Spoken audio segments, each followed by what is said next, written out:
Hello, this is Brett from Survival Comms, and welcome to Bluetooth speaker microphones and you.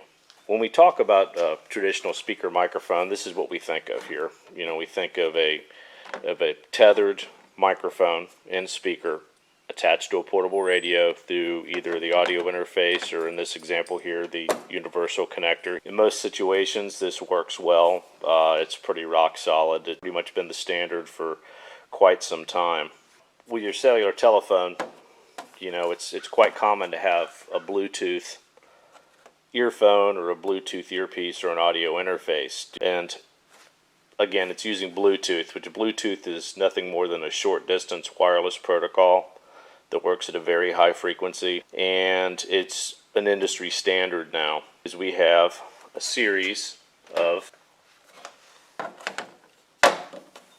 speaker microphones that are using the same type of technology. This particular model here that I have here is a Prime Blue, and I'll have the links to this information about this product in the description box below.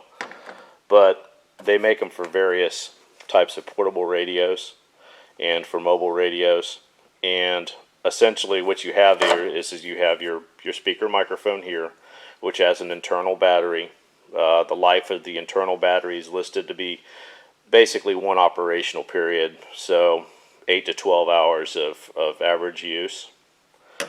And then you have the transmitter and receiver, which just looks like an audio accessory for one of these particular portable radios, and it also has a high-res connector on top for attaching other audio accessories if desired. Now, this device is powered by your portable radio battery, so be cognizant of the fact that if you do choose to use one of these accessories, that it's going to reduce your battery life to a certain degree. Now, in order to utilize this, all you merely do is turn on your portable radio,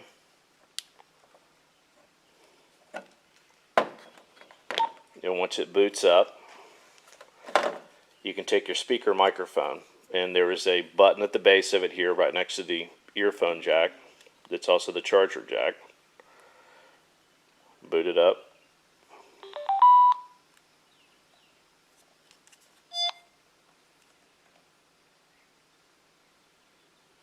And once it's paired, it gives you that beep right there. And you can hear a slight amount of hiss in this device. I don't know if you can hear it on there. It's very slight, but that's letting you know that it is receiving. So that's part of the reason why your battery life isn't as great as you would think it would be. But like I said, for most uses, 8 to 12 hours is fine.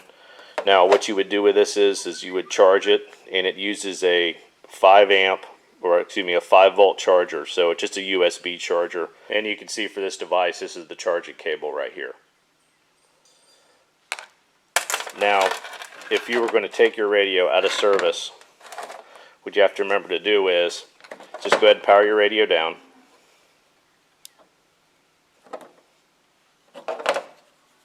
And you'll hear the microphone gives you that beep right there, lets you know that it's lost contact with the radio. And then what you can do is just turn this off, and you'll hear how that tone's different. It's a descending tone when you're powering it off. Okay, we've turned our radio back on again. Now we're going to go ahead and apply power to the switch here, or put pressure on the switch. You can hear the ascending tone. Hear that, and then you'll get one more beep to let you know you're connected. Right there. And now, test 1, 2, 3, 4, 5. You have audio going through it. Now, what we're going to do real quick is we're going to test the range on this. So we're going to take this radio here, set it over here. We're just going to carry the microphone away at a distance, and I'm going to tell you what distance it is. We're going to turn the audio up on this particular radio here. So we'll do it within distance range here. Test, test, test. And now we're going to go ahead and walk away.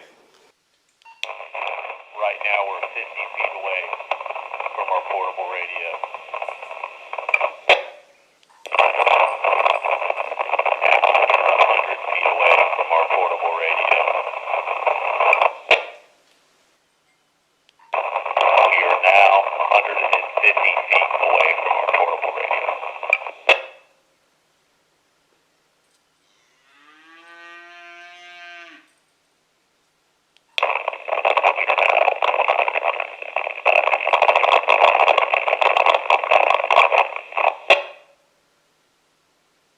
Well, now we can see what kind of distances. About at 75 to 100 feet, you started to pick up quite a bit of static in the microphone, and I think the audio, it was evident that you could hear that carried across there as well.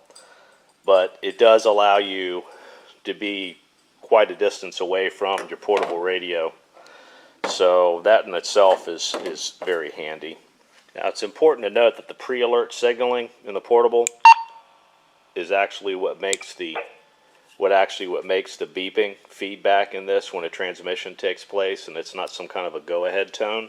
And if we place the radio in a channel that doesn't have that pre-alert signaling, you can see that it doesn't test. It doesn't come across at all. Now, a practical use for this to expand our communications capabilities and coverage, especially in a fringe area, is to actually elevate our portable radio or place it in a position of advantage and utilize our Bluetooth speaker microphone from our operating position. So what we can do is we can actually use some cordage and suspend the radio from a elevated position and demonstrate this concept. So basically, you can see here what I've done. I've just taken a figure-8 loop and put it around the belt clip of the portable radio. You could also use a girth hitch and run it around the body of the radio and use the belt clip to secure it. And what we're going to do is we're going to elevate it, because as you can see right now, we have no coverage with this particular repeater.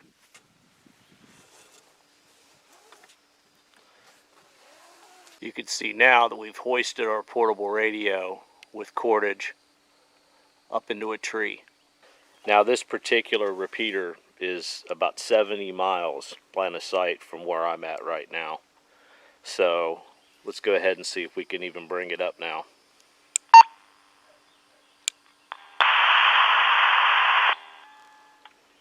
And as you can see, what it's done is it has allowed us to communicate with the repeater. Now, it is on the fringe area, so it's not guaranteed that our transmissions are going to be successful, but the concept does work.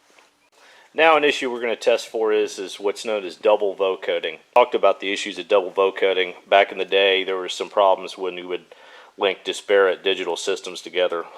Now, I haven't tested it with the Bluetooth, so what I'm going to do is I'm going to make a transmission with just the portable radio microphone, and then I'm going to do it with the Bluetooth microphone a distance from it, and we're going to listen to the audio here to see if there's any difference in audio quality in a digital mode.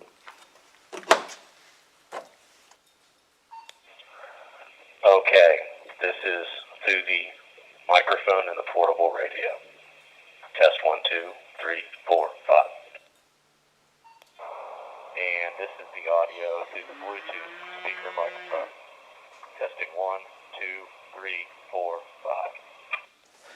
Now, there are several different vendors making Bluetooth speaker microphones, and this one here, Prime, is just an example.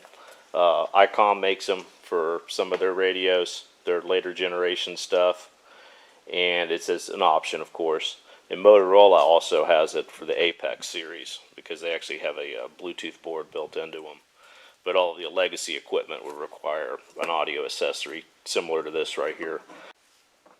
Now, the price point on the audio adapter is about $90, and this right here is for the Jedi series, the XTS 3000 and the XTS 5000 radios, and this runs about $90 for the audio Bluetooth adapter. And the microphone itself, this is the Prime BTH SPM 100, and these run anywhere, you can find them anywhere between $100 and $125 for just the microphone. Now, the microphone will work with other models of the interface, and this is what they consider to be the compact model. So you're looking at an investment of somewhere around $200 for the microphone and an audio adapter. And like I said, they make them for various models of radio, and I would encourage you to check out your website if this is something or check out their website if this is something that you are interested in. And in using this device for a couple of days, I found it to be a pretty neat accessory. Do I feel it's an imperative to have? No, I do not. It's more of a novelty than anything else. But if this is something you're interested in, I would encourage you to go and check out Prime's website and look in the description box below, and I'll have a link to it. Well, I hope this helps. This is Brett from Survival Comms. Till next time.